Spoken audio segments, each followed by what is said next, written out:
That is a personal equation. So ఆయన నిజామాబాద్కి చేసిన ఇవన్నీ సరే, ఆయన కెరియరు ఆయన చేసుకున్నాడు. ఇవాళ నేను ఎక్కడున్నా ఇగో మా నాన్నగారితో మంచి వీడియో కాల్ చేస్తా. ఢిల్లీలో పార్లమెంట్లో ఉంటాము, ఢిల్లీలో ఉంటాము. ఢిల్లీ నుంచి వీడియో కాల్ చేసి వీలైనంత స్థాయిలో నవ్వించాలా, సంతోషంగా పెట్టాలా అని మా కర్తవ్యం మేము చేస్తాము, వీలైనంత చేస్తాం. చిన్నప్పుడు జ్ఞాపకాలు నాన్నగారితో ఎలా ఉండేవి? చాలా ఉన్నాయి. ఒకటి రెండు. ఆయన అది ఎమోషనల్ క్వశ్చన్ బాగానే అడిగినావు. కానీ అయితే మేము నా క్రికెట్ కెరియర్ అయిపోయినాక మా నాన్నగారితో అంటే సుమారు 19-20 ఇయర్స్ ఏజ్ నుంచి ఆయనతో టైం ఎక్కువ స్పెండ్ చేయడం మొదలైంది. నేను ఎక్కడ పోయినా సాయంత్రము ఏ ఫ్రెండ్స్ ఆటలు పాటలు అన్నీ అయిపోయినాక 7 గంటలకు వస్తుంటే ఆయన కూడా బయట అన్నీ ముగించుకొని 7-8 గంటలకు వస్తుంటే అప్పటి నుంచి కూర్చుంటే ఆయన రాత్రి లేటు. ఇక రాజకీయ జీవితంలో ఉన్న లేటు మండుడే ఉంటుంది. అప్పటిదాకా ఆయనతో ఉండి ముచ్చట పెట్టి ఆయన మాట్లాడే ఫోన్లు విని ఆయన జిల్లా రాజకీయాలు కానీ రాష్ట్ర స్థాయి రాజకీయాలు కానీ ఏ రకంగా డీల్ చేస్తుండో విని, దాని తర్వాత ఆయన వండుకున్నాక ఒక గంట సేపు ఆయన గురక కొట్టే వరకు కాళ్ళొత్తి, దాని తర్వాత మేము వండుకుంటుంటే మళ్ళీ నెక్స్ట్ డే సాయంత్రం అదే పని. ఇట్లా సుమారు 99 ప్రాంతం నుంచి మొదలు పెడితే ఒక 10-11-12 ఇయర్స్ కంటిన్యూస్గా ఆయనతోటి ఉన్నాం. సో అక్కడ నేర్చుకుందే మాకు వచ్చిన విద్య, రాజకీయ విద్య అక్కడ నేర్చుకుంది. అంతకుముందు కూడా ఇంత డీప్గా ఇన్వాల్వ్మెంట్ లేకున్నా కూడా ఒక 89 నుంచి ఆయన ప్రైమ్ రాజకీయాల్లో ఉన్నారు. ఆయన చెన్నారెడ్డి గారు, ఆయనకు అత్యంత లిఫ్ట్ ఇచ్చింది రాజకీయంగా డాక్టర్ చెన్నారెడ్డి గారు. ఆయన సమయంలోనే ఆయన ఎమ్మెల్యే అయ్యిండు, ఆయన సమయంలోనే ఆయన ఫస్ట్ టైం మంత్రి అయ్యిండు. మంత్రి అయినాక మళ్ళీ 1990లో, నువ్వు పుట్టిన సంవత్సరం నాకు తెలియదు, అప్పుడప్పుడే పుట్టింటావు.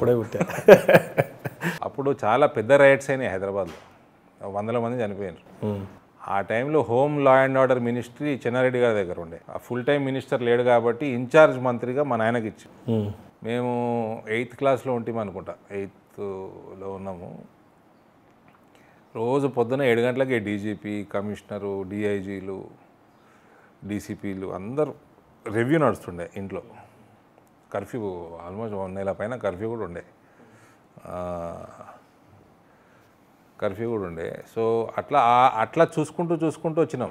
ఏ సందర్భంలో డి శ్రీనివాస్ గారు మిమ్మల్ని బాగా ఆకట్టుకున్నారు అని అంటే? పిసిసి ప్రెసిడెంట్గా ఆయన చేసిన ఏ రకంగా అయితే సమన్వయంగా కాంగ్రెస్ని సమన్వయపరచడం చాలా కష్టం, అది అయ్యే పని కాదు. ఇప్పుడు ఎవరు ఊహించలేరు కూడా. దట్టు ఆయన 2 టర్మ్స్ చేయడం. జిల్లాలో ముఖ్యమంత్రి స్థాయి నాయకుడు, రైట్ ఫ్రమ్ శ్రీకాకుళంలో మొదలు పెడితే అప్పట్లో ధర్మాన ప్రసాదరావు, తర్వాత విజయనగరంలో బొత్స సత్యనారాయణ గారు, వైజాగ్లో ద్రోణంరాజు సత్యనారాయణ గారు, ఈస్టు వెస్టులో నాయకులు, కృష్ణా జిల్లాకు వస్తే ఇంకో రాజకీయము, గుంటూరుకు వస్తే ఇంకో రాజకీయము, మళ్ళీ రాయలసీమ రీజను ఇటు ఒంగోలు గుంటూరు ప్రాంతంలో రోషయ్య గారు, ఇక చిత్తూరు, మిగిలిన 3 రాయలసీమ జిల్లాల్లో దీని అన్నట్టు దివాకర్ రెడ్డి, పీలేరు రామచంద్రారెడ్డి, కడపలో రాజశేఖర రెడ్డి గారు, కర్నూలులో విజయభాస్కర్ రెడ్డి ఆయన కుటుంబము.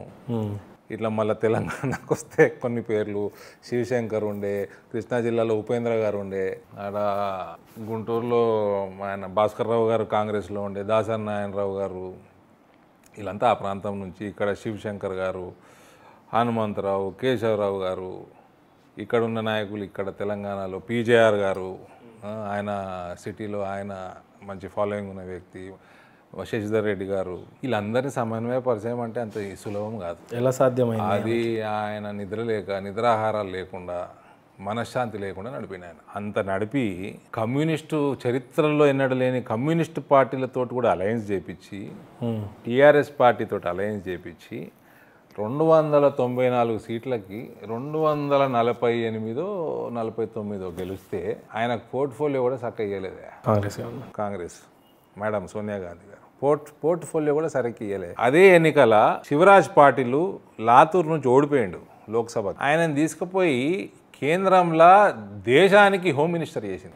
ఇక్కడ ఒక చరిత్ర సృష్టించిన పిసిసి ప్రెసిడెంట్కి ఏమో రాష్ట్రంలో కూడా మంత్రి పదవి చక్కగా ఇప్పియలేకపోయాను. ప్రాపర్ పోర్ట్ఫోలియో లేదు, రోజు రోజుకి ఇంకా దిగదార్చిండ్రు.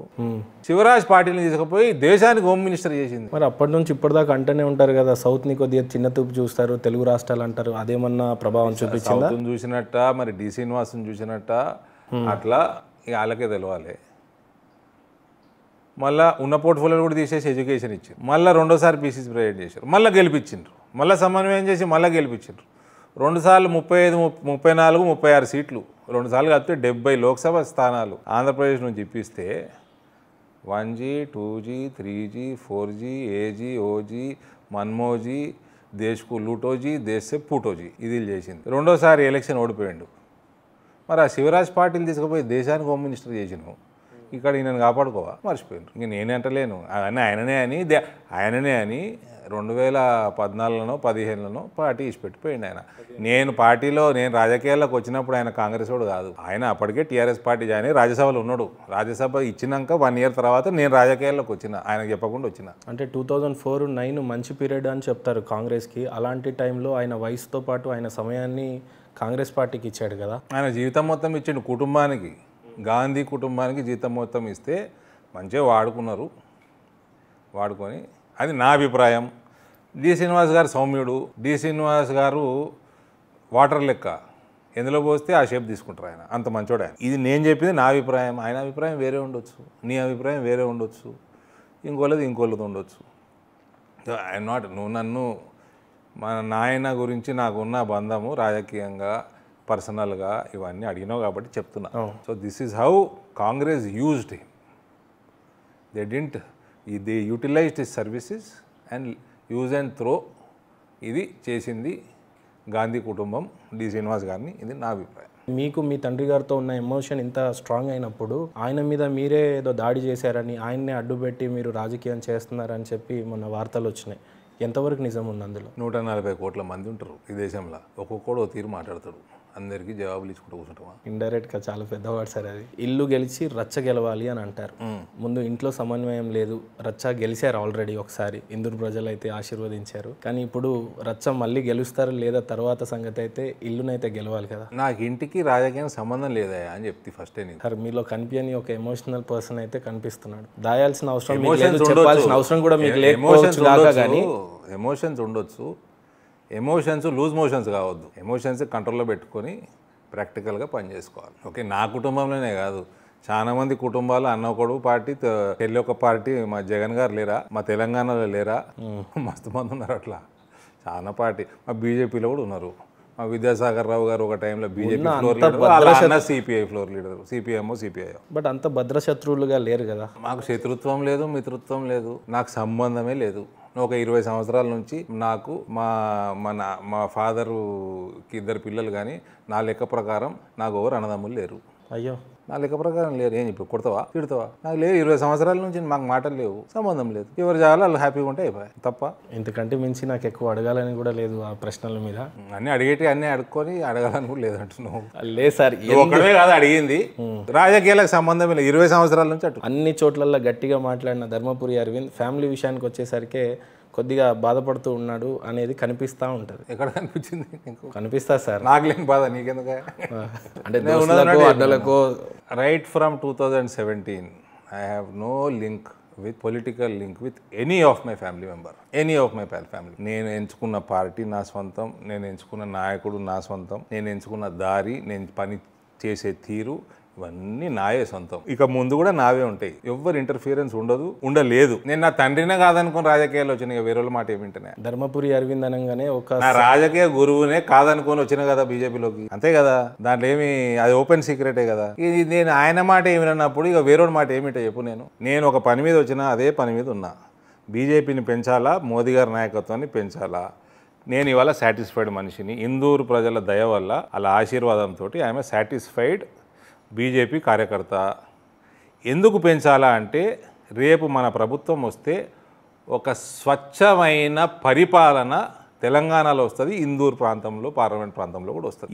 ఏదైతే ప్రజలు బీజేపీని పెంచినరో అక్కడ, దాని ఫ్రూట్స్ బీజేపీ అడ్మినిస్ట్రేషన్లోకి వచ్చినప్పుడు రాష్ట్రంలో కనబడదు. ఇవాళ దేశం మొత్తం చూస్తూ ఉన్నాం కదా, దేశం మొత్తం మోదీకి ఊకూకే ప్రతి ఎలక్షన్లో ఓటు శాతం ఎందుకు పెరుగుతుంది? ఆయన అందించే పాలన వల్లనే పెరుగుతుంది. ఆ పాలన తెలంగాణలో రావాలి, పెరగాలంటే బీజేపీ పెరగాల. ఫస్ట్ స్టెప్లో నేను ఐఎమ్ ఏ సక్సెస్ఫుల్ కార్యకర్త అని నేను సాటిస్ఫైడ్గా ఉన్నా, ఇంకా పెంచుతాము, ఇంకా బలపరుస్తాము. నియోజకవర్గాలు ఏడిటికేడు అన్నీ గెలవాలనే మా తపన ఉంటుంది, మా ప్రయత్నం ఉంటుంది. ఇందూరు ప్రజల ఆశీర్వాదంతో ఆ పని అవుతుందని కూడా నాకు కాన్ఫిడెన్స్ ఉంది.